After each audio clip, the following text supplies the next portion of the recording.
In 1994, a boy walked out of the woods behind his family's mansion carrying a human skull. His father, Herb Baumeister, said it was an old medical skeleton. 2 years later, detectives entered the same woods and found teeth and burned bone fragments. By the end of the search, investigators had recovered more than 10,000 human bones and fragments from Fox Hollow Farm. The discovery would turn a missing person investigation into one of America's most disturbing unresolved serial murder cases. The man who owned the property was Herb Baumeister. He was a businessman, a husband, and a father of 3. He had never been convicted of murder. Before police could question him about the remains, he fled to Canada and died by suicide. The criminal case ended there. But the effort to identify the dead did not. This is the story of Fox Hollow Farm, the missing men, the witness who led police to a name, the search that came too late, and the modern DNA work still giving victims their identities decades later. In the early 1990s, Indianapolis had a growing concern that was difficult to see from the outside. Men were disappearing after nights out.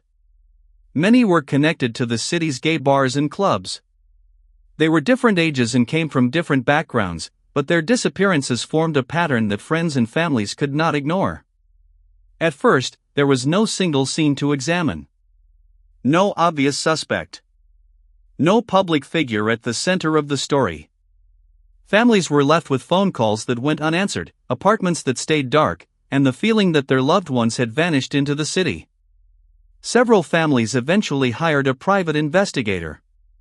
They believed the disappearances deserved more attention than they were receiving. Their work helped focus the questions.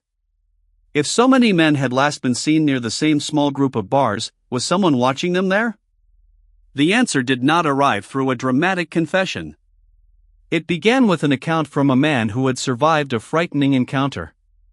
He described meeting someone who called himself Brian at a downtown bar. The man offered to continue the night at his house, a place with a pool and a bar. The house was large and isolated. Downstairs, the visitor remembered a pool area and mannequins arranged around it, almost like a strange private nightclub. He became suspicious and avoided a drink offered to him. Later, he said the man tried to restrict his breathing during sex. He got away. At the time, he had no address, no full name, and no clear way to lead police back to the property. That account was not a complete case. It was a warning without a location. But the witness gave a physical description, a first name, and details that stayed with investigators. He also told people in the local community to watch for the man. One day, someone saw a person matching that description leave a bar and wrote down his license plate number. Detective Mary Wilson traced the plate. It belonged to Herbert Baumeister. Baumeister did not look like the kind of suspect people expected. He ran thrift stores called Save-A-Lot. He lived in Westfield, Indiana, north of Indianapolis, with his wife Julie and their children. Their home stood on an 18-acre property called Fox Hollow Farm. He appeared to have a conventional life, family, business, church, and a large house hidden behind trees. But investigators learned that Baumeister spent time in Indianapolis gay bars and kept that part of his life from his family. When Detective Wilson approached him, he initially denied going to the bars. After being confronted with the license plate information, he admitted it. Still, admission was not evidence of murder. Police needed a reason to search his home. That was the first barrier. Baumeister would not consent to a search. His wife also refused at first, following legal advice. Investigators had a suspicious story and a vehicle registration, but not enough physical evidence for a warrant. The Fox Hollow property remained closed to them. Meanwhile, a detail inside the Baumeister family had already pointed toward the woods. Around 1994, Baumeister's son found bones and a human skull behind the house. The child brought the skull home. According to later accounts, Baumeister told his family that the remains came from a medical skeleton once owned by his physician father. It was an explanation strange enough to be remembered, but accepted long enough for the property to remain unsearched. For a time, the skull was simply a family secret with an explanation. Outside the house, men continued to be listed as missing. Inside the house, the man who might have been able to explain the skull had already created a story that discouraged questions. In 1996, Baumeister's marriage and business were collapsing. Julie filed for divorce.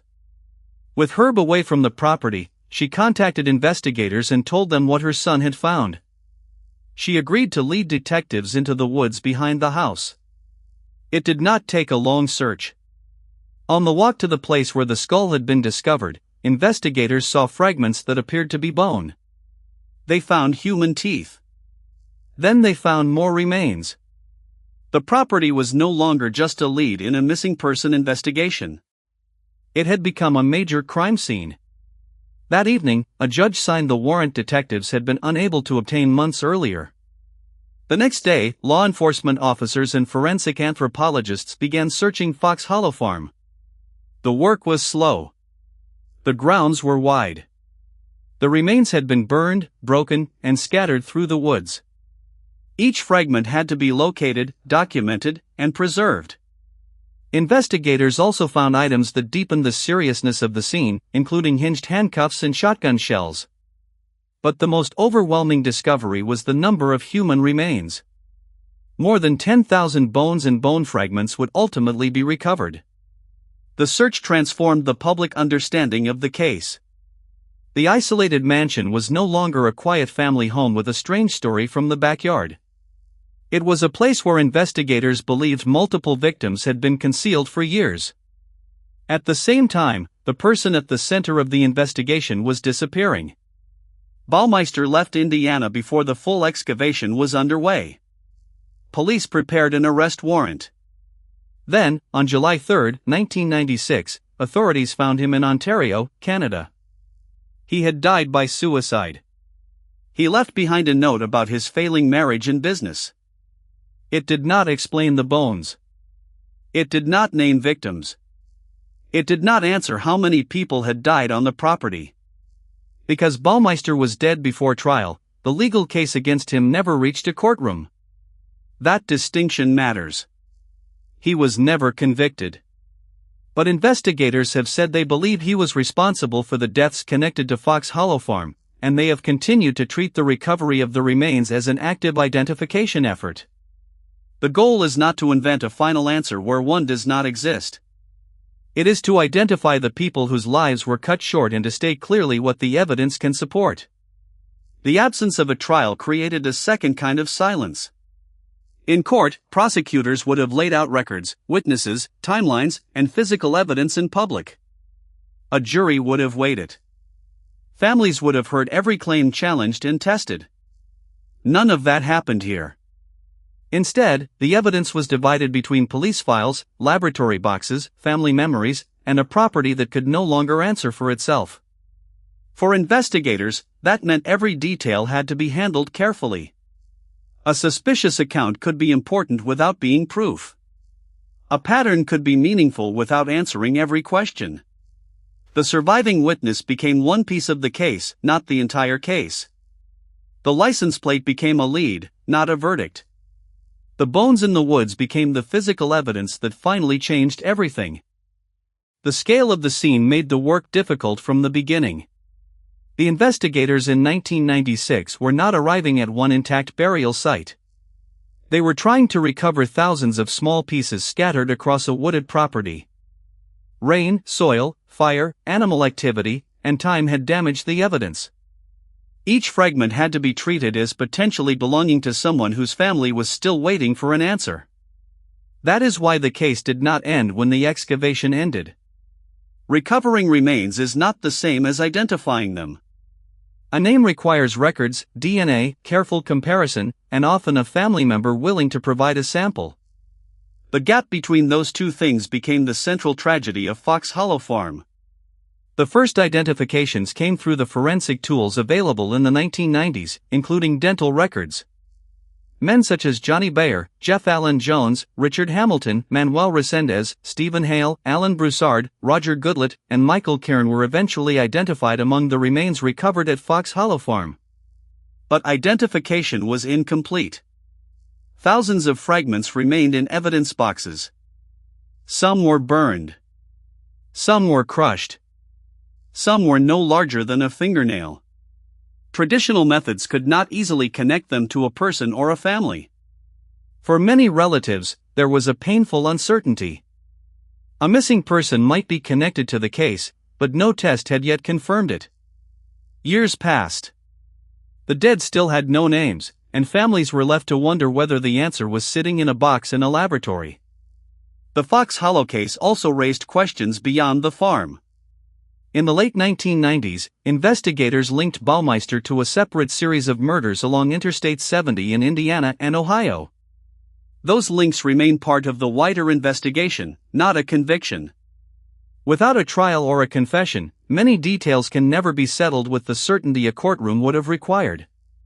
What is certain is that the disappearance pattern was not taken seriously enough soon enough. Many of the men had been part of a community that had already experienced discrimination and neglect. Some families felt their reports were dismissed. Some victims may not have had relatives who knew where to begin. That made the work of remembering them more important, not less. In 2022, the case gained new momentum. Hamilton County Coroner Jeff Jellison was contacted by a relative of Alan Livingston, a man who had disappeared in 1993. The family believed he might be among the remains. That request became the starting point for a renewed identification project. The team brought together forensic anthropologists, DNA specialists, law enforcement, and genetic genealogists. Their process is painstaking. A small piece of bone is selected. Scientists try to extract DNA. If they can build a usable profile, they compare it with missing person databases. If that produces no match, forensic genealogy can help build family connections through public DNA databases. It is not quick work. Damaged remains can fail to yield enough DNA. A successful profile can still take months or years to identify. But new methods have achieved what earlier technology could not. Alan Livingston was identified in 2023. Other identifications have followed as investigators continue the work. Each identification changes the story. It replaces a number with a name. It returns a person to a family. It gives relatives a place to grieve and a fact they did not have before. There is now a memorial in Westfield for the identified victims. It is a quiet answer to the silence that followed the original search. The investigation cannot undo what happened. It cannot force Baumeister to explain himself. But it can continue to search for names, preserve evidence, and recognize the men who were too often described only as fragments. Fox Hollow Farm remains disturbing because of its scale, but the most important part of the case is not the number 10,000. It is what that number represents: individuals with friends, families, routines, hopes, and identities that were nearly lost to time. The boy who found a skull in the woods did not know he was holding the first visible sign of a much larger truth. The detective who ran a license plate did not know it would lead to an 18-acre crime scene. And the families who kept asking questions did not know that decades later, science would still be working to bring their loved ones home. The investigation is not finished. Some of the remains are still unidentified. Some questions about Baumeister may never be answered. But the case is no longer silent. The names recovered from Fox Hollow Farm are a reminder that justice is not only a verdict. Sometimes, after years of uncertainty, it begins with finally being able to say who someone was. For that reason, the story of Fox Hollow Farm should not end with the man who ran from the investigation. It should end with the people investigators are still trying to find. Each recovered name challenges the disappearance that tried to erase it. Each family DNA sample gives a missing person another chance to be recognized. And every unanswered question is a reason to keep the files open, not a reason to let the victims become a number.